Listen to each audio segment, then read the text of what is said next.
Welcome to another movie plot and enjoy the memories. It begins with an Interpol agent arriving home to the hitman that he's been hunting for 3 years waiting for him. Agent 47 begins to talk to his pursuer Michael about the mysterious paramilitary group that raised him called the Organization. We flash back to an unknown location where 47 and his peers were shaved and given barcodes on the back of their heads. They were given training psychotics and anything else required to turn them into the emotionless hitmen for hire.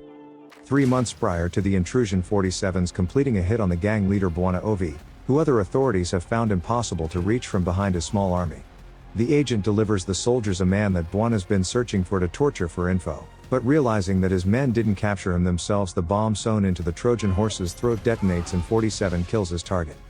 Local authorities have no idea, but Mike is convinced that 47 is single-handedly responsible for this and dozens of other hits on an international scale.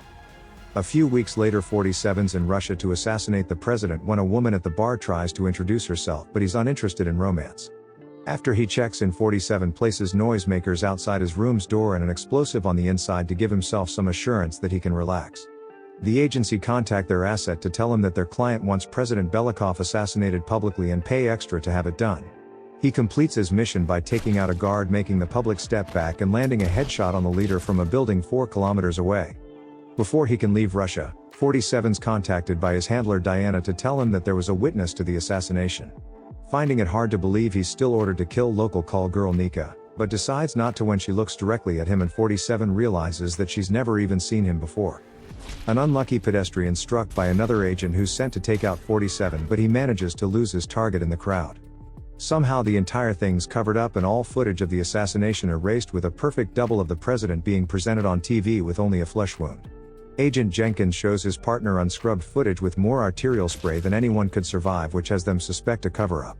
Meanwhile, Diana informs Agent 47 that he won't be paid for his failed hit and refuses to tell him who the client who hired him was. Despite his assurance that the bullet entered Belicoff's nasal cavity, the organization has set 47 up themselves and Diana hangs up.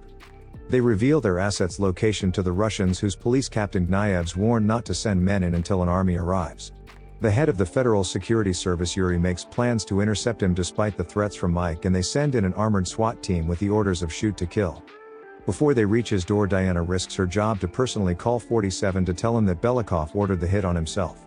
The noisemakers are suddenly heard breaking, and 47 avoids the following explosion by leaping out of the window and swinging into a room below. He passes kids playing blood money and retrieves his nickel M1911A1s from the cold box in the hallway before catching SWAT on the elevator.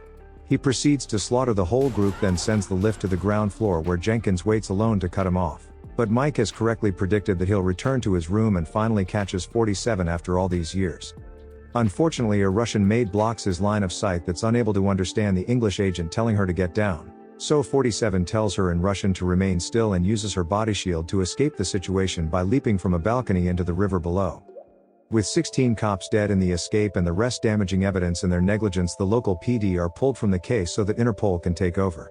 Yuri tries to strong-arm the tourists into leaving the investigation to the Secret Service, but Mike thinks they're in on the cover-up as he knows Agent 47 doesn't miss. After he picks up a new suit, 47 pretends to deliver flowers to Nika to interrogate her about why she was thrown to the wolves. He takes her in the trunk of his car to a safer location where he learns that Belicoff's own body double ordered the assassination of the real Belicoff so that he could take his place as president. 47 was supposed to kill Belicoff's girlfriend Nika, who would recognize a fake and then be taken out himself to ensure total secrecy of the treasonous plot. He relates and feels bad for Nika when she says that Belicoff purchased her for $300 and would abuse her when she tried to get away. Since her driver was about to kill her anyway, Nika accompanies her savior and they attempt to take a train into the Russian interior, but they're intercepted by more hitmen. Mike and Jenkins arrive at the scene, so 47 gets in costume to avoid being noticed and lures the first assassin away from Nika into an empty section of the station. He leaves his comrade lying crippled on the floor when he fails to answer why the agency wants him killed and goes searching for the next. They've sent a total of 4 agents, and in a stalemate on an empty train carriage, the remaining 3 agree to throw down with swords to at least go out with some dignity. At first, 47 doesn't kill his fellow agents until they keep coming back and he's required to run them through with his swords. The last agent's dropped kicked from the carriage onto the tracks where he fights 47 by himself until disarming one another. They continue with fists until Agent 47 gets the upper hand and hangs the challenger with his own tie before stuffing his corpse in a crate. When he returns to question the crippled agent, all he says that this is just the beginning, as he's shot dead by 47 in front of the terrified Nika, who's followed him downstairs. Just then Interpol enters, having managed to locate him, but 47 captures Jenkins and uses him as a shield against Mike. When the naive agent points his gun away to offer himself in place of his partner, 47 just shoots him instead, as he's not here to make deals. He only doesn't finish off Mike when Nika begs the assassin to stop killing, but we see that he was wearing a vest anyway. With Mike infuriated at yet another escape, Yuri orders the Interpol agents to leave the country, but Mike makes a scene, giving himself a moment to put a bug on Yuri's coat. In the meantime, Agent 47 lets Nika ride up front, where he warns her not to interfere again when it comes to him shooting somebody. She tells 47 about Belicoff's arms-dealing brother Udre, and contacts an Agent Smith from the CIA while the hitman watches from a rooftop across the street. Smith operates adjacent to the hitman and reveals that a shadow government ordered the hit on Belicoff and replaced him with a double who's loyal. 47 makes Smith a deal that if the CIA helps him in the future, then the hitman will kill Belicoff's brother Udre, who they've wanted dead for some time.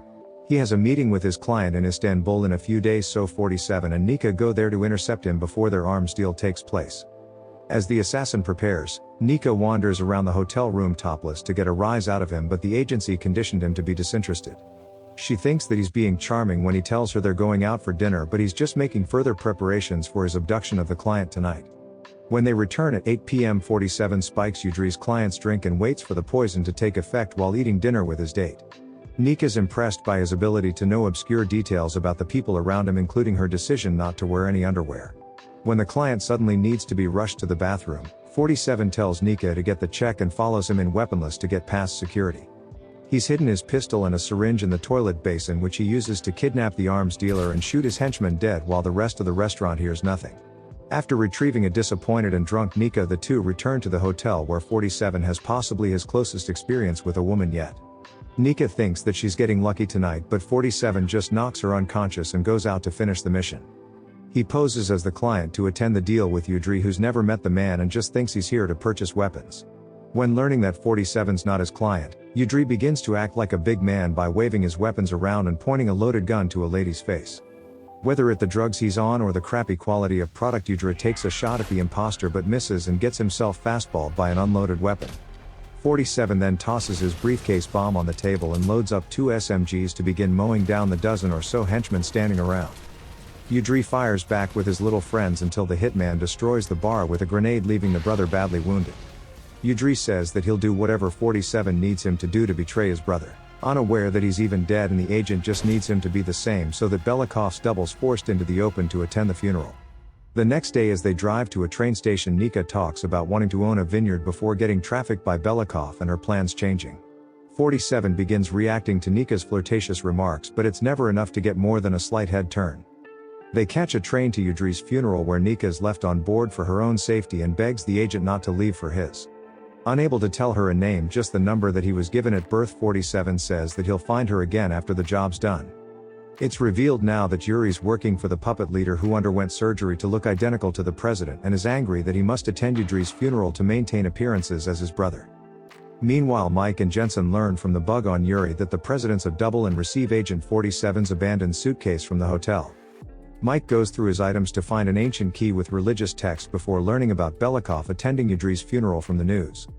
That night, Agent 47 kidnaps the head of the Secret Service from his home and forces Yuri to have his own agents shoot Belicoff's double as he delivers the eulogy.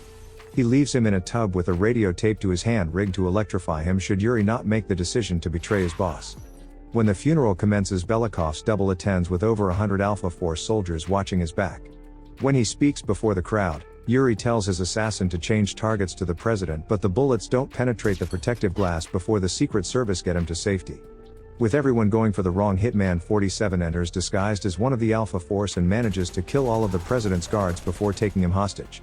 He shoots his way to the Archbishop's chamber, where Yuri's assassin waits and the two agents fight to the death. With that quickly dealt with, 47 begins to interrogate the double, while Mike learns from the Archbishop that the key unlocks his chambers and realizes he's been planning this the whole time.